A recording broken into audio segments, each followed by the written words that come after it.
샬롬. 지난 한 주 동안도 평안하셨습니까? 이렇게 영상으로나마 여러분을 뵙게 되어서 반갑습니다.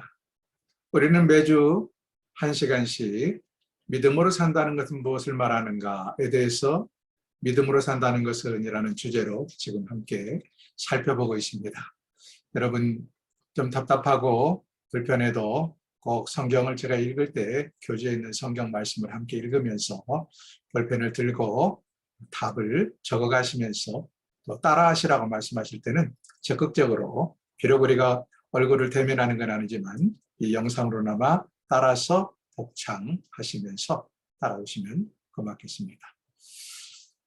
오늘 8번째 시간입니다. 믿음으로 산다는 것은 무엇인가? 믿음으로 산다는 것은 부러움을 극복하는 것이다. 너무 제목이 단순한가요? 한번 따라해 보실까요? 부러움을 극복하는 것.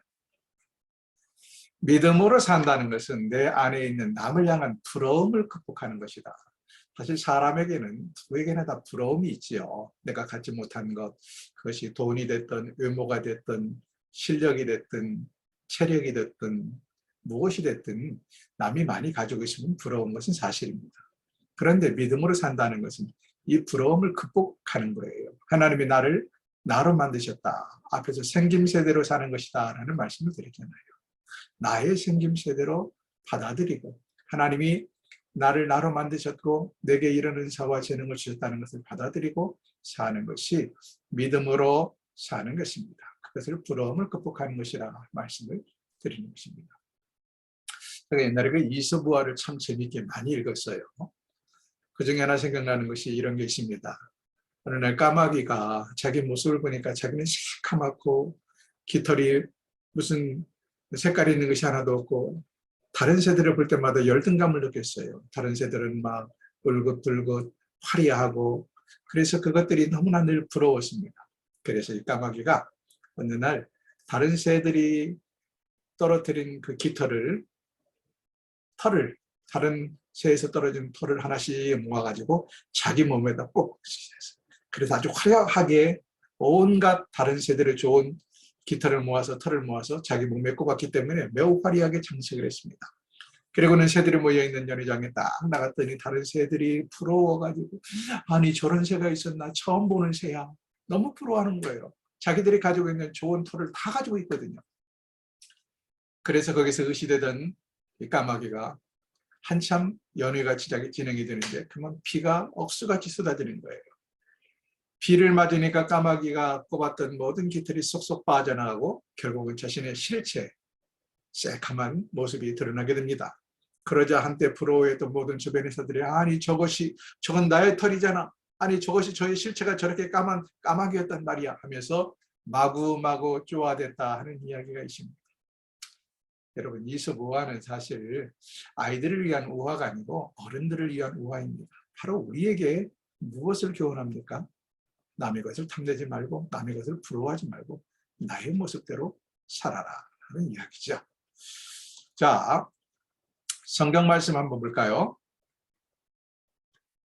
갈라디아서 5장 25절, 26절을 함께 읽습니다. 시작. 만일 우리가 성령으로 살면 또한 성령으로 행할지니 헛된 영광을 구하여 서로 뭐하고? 격동하고 서로 뭐하고? 투기하지 말라. 서로 격동하고 서로 투기하지 말라. 이렇게 분명하게 말씀하십니다. 남을 부러워하지 말라. 오늘 말씀으로 말하면 그런 의미가 되겠습니다. 부러움이란 무엇일까요? 부러움이란 저는 두 가지로 한번 정리를 해보겠습니다. 부러움이란 첫 번째는 남의 삶에 있는 하나님의 선하심을 시샘하는 것입니다. 남에게 있는 하나님의 선하심을 시샘하는 것. 이서부화의 시샘에 대한 좋은 이야기가 나와 있는데요. 어차피 이서부화가 예를 들었으니까 어떤 개 한 마리가 커다란 물고기를 개천에서 잡았어요. 그리고 그 물고기를 한 입에 딱 물고는 조그마한 다리를 건너가다가 문득 물속을 바라봅니다. 그랬더니 물속에 자기만한 개가 큼직한 물고기를 물고 있는 거예요. 그러자 이 개가 그만 물속에 비친 자기의 모습인지도 모르고 그 개가 물고 있는 그 커다란 물고기가 시샘이 났어요. 그래서 자기도 모르게 멍 하는 순간 자기 입에 물려있던 물고기는 떨어져 나가고 보니까 그 물에 비쳤던 그 개의 모습도 사라지고 말았다 하는 것입니다. 시샘은 결국 나를 망칩니다. 두 번째로 부러움이란 뭐냐? 나의 삶에 있는 하나님의 선하심을 반대로 멸시하는 거예요. 이걸 우리는 남의 떡이 커 보인다라고 말을 하잖아요. 다른 사람이 가지고 있는 것은 굉장히 커 보이고 부럽고 셈이 나는데 나에게 있는 하나님의 특별한 것을 나는 그 가치를 모르고 나는 그것을 멸시하고 소리한다 하는 것입니다. 그렇다면 이제 하나씩 정리해 보겠습니다. 왜 우리는 부러움을 피해야 할까? 부러움을 왜 버려야 하는가? 몇 가지 정리해 보죠. 첫째로 부러움은 한눈 팔게 만들기 때문입니다. 답을 써내세요. 한눈 팔게 만들기 때문에. 다른 사람에 대해서 자꾸 부러워하면 한눈을 팔게 돼요. 한눈을 판다는 게 진짜 이 눈을 한쪽 눈을 판다는 이야기는 아니죠. 마음을 다른 곳에 허망한 곳에 빼앗기게 된다 하는 이야기죠. 성경 말씀 보실까요? 교재를 보시고 누가복음 9장 62절 보면 하나님께서 말씀하시기를 예수께서 이르시되 손에 쟁기를 잡고 뒤를 돌아보는 자는 하나님 나라에 합당치 아니하니라. 손에 쟁기를 들고 쟁기를 잡았으면 앞을 봐야 됩니다. 근데 앞을 보지 않고 자꾸 뒤를 보면 어떻게 될까요? 고랑이 마음대로 지그재그로 갈리게 됩니다. 여러분, 손에 쟁기를 잡았으면 앞에 목표를 딱 보고 반드시 가야 고랑이 일항이 똑바로 생긴다 하는 것입니다. 손에 쟁기를 잡고 뒤를 돌아보는 자는 하나님 나라에도 합당치 아니하다. 한눈 팔지 말라 하는 거예요. 한눈 팔지 말라. 여러분, 이 한눈을 파는 것은 범죄의 초기 단계입니다. 사람이 뭔가 남의 것을 부러워하고 한눈 팔기 시작하면 그 한눈 파는 거로 끝나지 아니하고 속에서 더 마음이 쏠리게 되고 갖고 싶고 그러다 보면 범죄에 빠지게 돼요. 아이들이 도둑질을 하는 거, 남의 물건을 훔치는 걸 보세요. 한눈 팔게 되거든요. 그게 부러워요. 갖고 싶어요. 그러면 자꾸 그 마음이 커지면서 결국은 친구 이것을 남모르게 도둑질하게 됩니다. 바람 피는 것도 마찬가지입니다. 물론 성욕에 끌려서 바람 피는 경우도 있지만 남의 여자를 보고 남의 남자를 보면서 한눈 팔기 시작합니다. 한눈 팔기 시작하면 그게 점점 더 깊어지면 깊어지지 멈추기가 쉽지 않아요. 그러다 결국은 바람을 피게 되는 것이죠. 롯의 아내를 보십시오. 롯의 아내가 왜 한눈을 팔았습니까? 그냥 두고 온 것들에 대한 부러움이랄까 뭔가 그 애착 이것이 결국은 한눈 팔게 그를 만들었습니다. 그래서 성경은 롯의 아내를 생각하라. 무슨 말입니까? 앞을 향하여 지금 도망가라고 하나님 말씀하는데 한눈 팔고 뒤돌아보고 미련 갖지 말라. 세상을 부러워하지 말라. 내게 없는 남이 가진 것을 부러워하지 말라 하는 이야기입니다. 두 번째 부러움은 다툼을 일으키기 때문입니다. 다툼이라고 써놓으십시오. 여러분, 남이 가지고 있는 것을 자꾸 부러워하면 결국 내가 없는 그것 때문에 시기와 질투가 나고 괜히 남이 미워져요. 예컨대 부부싸움을 보십시오. 부부싸움 원인을 보시면 그냥 예를 들어보는 겁니다. 아내가 모처럼 동창회 나갔어요. 그랬더니 아니 친구들을 보니까 옛날에는 나보다 공부도 못하고 날마다 그냥 뒤에서 애들에게 그냥 왕따나 당하고 남자 같으면 남의 가방이나 들고 다니고 그러던 녀석이 그러던 애가 남편 잘 만나서 또는 아내 잘 만나서 아주 그럴듯하게 꾸미고 나옵니다. 특히 여자들이 그런 경우들이 있죠. 아니 저게 나보다 공부를 잘했나 얼굴이 잘생겼나 어쩌다가 시집을 잘 가서 남편을 잘 만나서 그냥 통로로 딱 손부터 머리까지 옷까지 완전히 다른 모습을 하고 왔을 때 내 마음이 어떻게 됩니까? 괜히 막 속이 부글부글 거리는 거예요. 아니 저것이 나보다 잘난 것이 뭐가 있다고 저것이 남편 하나 잘 만나가지고 부글부글 끌어올라와서 집에 왔는데 남편이라는 자체가 와가지고 그냥 밥 줘 퉁명하게 말 한마디 하면 어떻게 됩니까? 툭 터져버리는 거예요. 서방이라고 돈도 많이 못 벌어다 주는 것이 저 여자는 내 친구 그것은 말이야 나보다 못난 것이 그래도 남편 잘 만나서 저렇게 호강하며 사는데 하면서 다툼이 시작된다 하는 것입니다. 적나라한가요? 그런 예들이 우리에게 얼마나 많은지 몰라요. 부러우면 다툼이 시작이 됩니다. 심지어 우리 직장에 다니는 자녀들도 그래요. 그런 아이들이 있을 수 있어요. 자기는 출하고 돈 벌어서 장가 가려고 시집 가려고 돈 전략하느라고 제대로 된 옷도 못 사 입고, 네? 남들처럼 차도 못 사고 그러는데, 환히 어떤 놈은 부모 잘 만나가지고 보라는 듯이 자기 월급 텅텅 써가면서 다 쓰고도 부모가 차 사줘, 차 돈 대줘, 차 유지비 대줘, 좋은 차 타고 다닌다. 그런 모임에 한번 갔다 오면 아이들이 기가 죽어요. 그래서 괜히 집에 와가지고 뼈로 내줍니다. 우리 부모는 어쩌다가 이런 부모를 만나서, 나는 돈 없는 부모 만나서 내가 이러는가. 여러분 성경에 보십시오. 야고보서 4장 1절을 한번 볼까요? 야고보서 4장 1절. 시작. 너희 중에 싸움이 어디로, 다툼이 어디로 쫓아나느냐? 너희 지체 중에서 싸우는 정욕으로 쫓아난 것이니. 부부간의 싸움 또는 부모와 자녀간의 싸움, 어디서 나와요? 정욕을 쫓아난 것이다. 욕심을 쫓아난 것이다. 이것입니다. 세 번째는, 부러움은 범죄로 이끌기 때문입니다. 범죄로 이끌기 때문입니다. 범죄라고 써놓으세요. 여러분, 부러움이 아까 한눈 팔게 만든다고 그랬죠. 일본에서 부러움이 한눈을 팔게 만들고 다툼도 일으키는데, 더 나아가서 부러움은 범죄로 이어집니다. 범죄로. 예를 들어볼 거예요. 이것도 별로 좋은 예는 아닌데, 가끔 보면 원조 교제하는 아이들이 있잖아요. 원조 교제하는 아이들 뭐 다 그런 건 아니지만 대체적으로 친구들이 뭐 그냥 비싼 인류 메이크업 옷을 입고 다니고 또 좋은 화장품으로 얼굴을 꾸미고 다니고 하는 것들이 괜히 부러운 거예요. 부러워. 근데 그 애들 알고 보니까 뭐 원조 교제해가지고 좋은 남자 둬가지고 남자가 돈도 대주고 옷도 사주고 가방도 사주고 이런다더라. 그래서 결국 그 꾀임에 넘어가서 범죄에 빠지기도 하는 것을 보게 되죠. 뭐 그런 예를 들어서 별로 여러분 유쾌하진 않지만요. 선뜻 떠올라서 그런 예를 들었습니다. 그게 아니래도 그래요. 부러움은 결국 범죄로 이끌게 됩니다.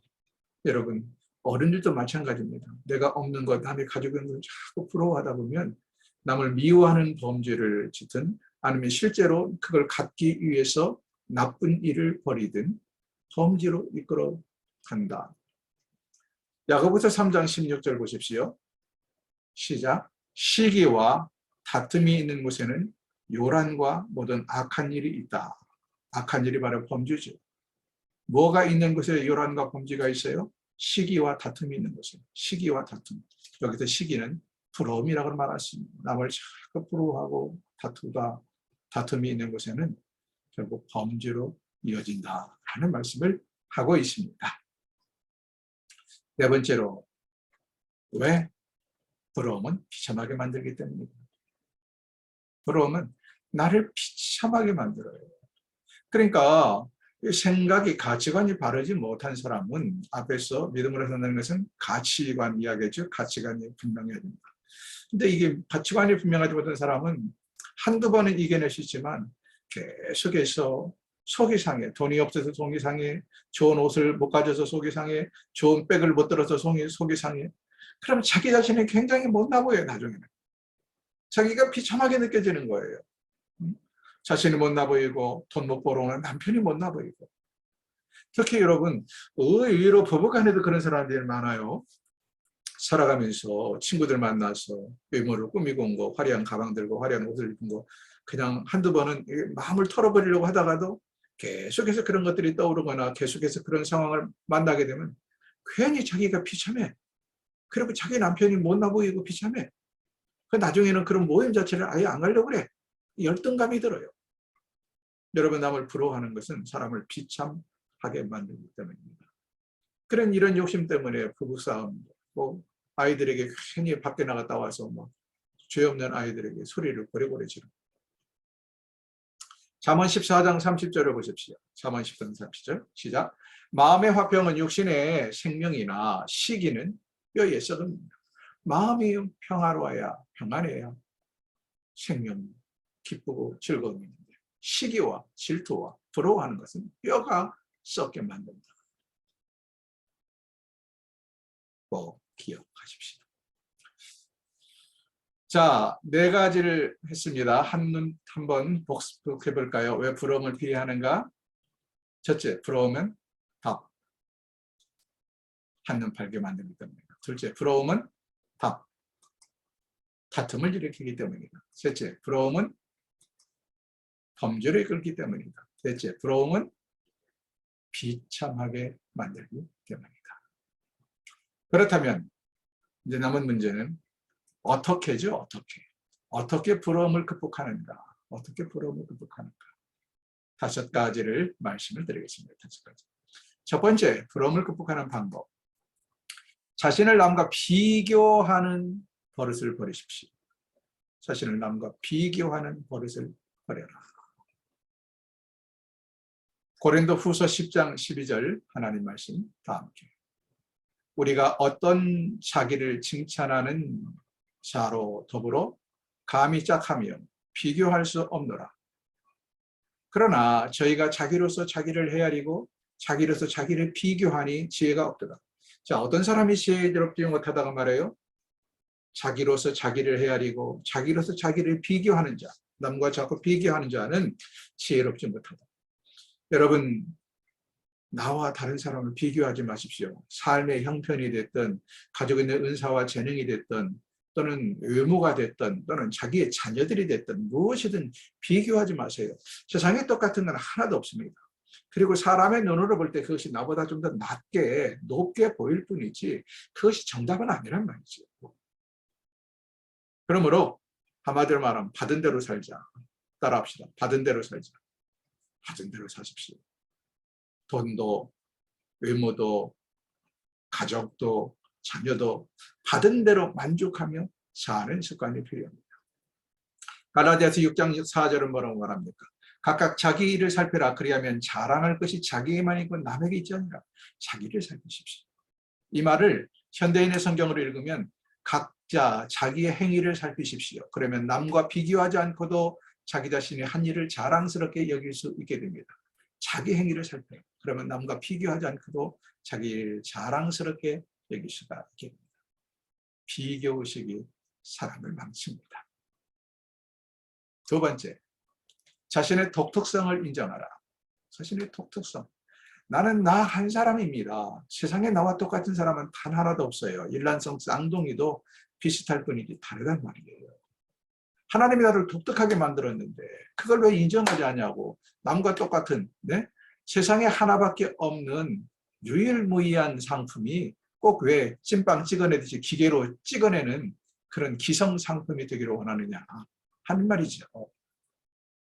그러므로 자신의 독특성을 인정하라는 말은 생김새대로 살지 않은 거예요. 따라합시다.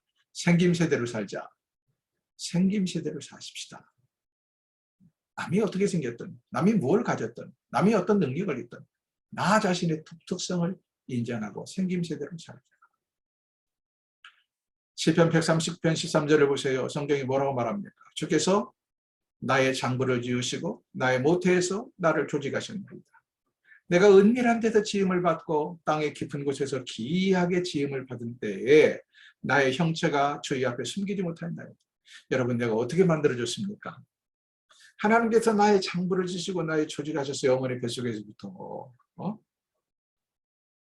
그런데 그 하나님이 나를 만들어 놓고 보시기에 심히 좋았더라고 말씀하신단 말이죠. 그런데 왜 자꾸 나는 나의 모습이나 나의 삶의 형편이나 나의 자녀들이나 이 주변의 여건이나 이 모든 걸 자꾸 비교의식하면서 남과 같아지려고 합니다. 자신의 독특성을 인정하라. 생김새대로 사십시다. 세 번째로는 자신이 가진 것을 기뻐하라. 내게 없는 것 때문에 불평하고 원망하고 시샘하고 질투하지 말고 내가 있는 것을 인하여 기뻐하라는 것입니다. 나 남에게 갖지 못한 것을 가졌고, 여러분 복음성가이잖아요. 나 남이 갖지 못한 것을 가졌고. 빌립보서 4장 11절을 보십시오. 내가 궁핍함으로 말하는 것이 아니라 어떠한 형편이든지 내가 자주 받기를 배웠느니, 사도 바울이 말하는 겁니다. 내가 비천에 처할 줄도 알고 또 풍부에 처할 줄도 알아서 모든 일에 배부르고 배고픔과 풍부와 고난의 궁핍에도 일체의 비결을 배웠노라. 자기의 가진 것이 무엇인가를 보십시오. 나의 장점이 무엇인가? 나만 있는 것이 무엇인가? 링컨 대통령 하면 이 수염이 떠오르죠. 링컨의 그 책을 전기를 읽어보니까 어느 날 소녀가 링컨에게 편지를 띄웠어요. 링컨 대통령님, 이 턱에 수염이 없어서 너무나 링컨이 얼굴이 뾰족하잖아요. 기다랗잖아요. 그러니까 보기에 좀 흉측했던가 봐요. 보기에 좀 이 외모가 딱딱했던 거 봐요. 그래서 소녀가 수염을 기르면 좋겠습니다. 라고 편지를 썼대요. 그래서 링컨이 그걸 받아들여서 수염을 기르게 됩니다. 우리는 링컨 하면 수염을 늘 생각하잖아요. 자신이 가진 것. 링컨의 트레이드 마크가 된 거예요, 수염이. 그죠? 얼마나 좋습니까? 카터 대통령의 캐릭터를 보시면 카터 대통령은 캐릭터가 입이 얼굴 전체의 절반이에요. 언제 누가 그래도. 그렇게 캐릭터를 볼 때마다 입을 크게 그려놓습니다. 그것은 카터의 입이 크단 말이에요. 다른 사람에 비해서. 그것을 희화화해서 캐릭터에게 입을 크게 그려놓은 것이죠. 여러분, 그것도 자기의 강점입니다. 자기만이 가진 것이란 말이에요. 여러분에게 있는 것, 여러분만이 가진 것을 부정적으로 보지 말고 그것을 기쁨으로, 그리고 그것을 긍정적인 시각에서 바라봐서 확대하라, 자신감을 가지라 하는 이야기입니다. 나의 장점을 극대화하자. 따라하십시다. 나의 장점을 극대화하자. 네 번째, 다른 사람을 사랑으로 대하라.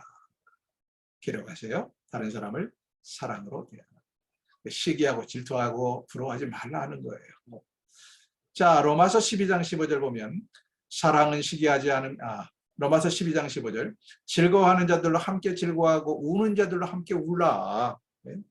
다른 사람이 잘 될 때 기뻐해주고 잘 안 될 때 함께 슬퍼. 고린도전서 13장 4절은 사랑은 시기하지 않으며 라고 말합니다. 정말 우리 마음에 사랑이 있다면 부러워하지 않는 거예요. 시샘하지 않는 거예요.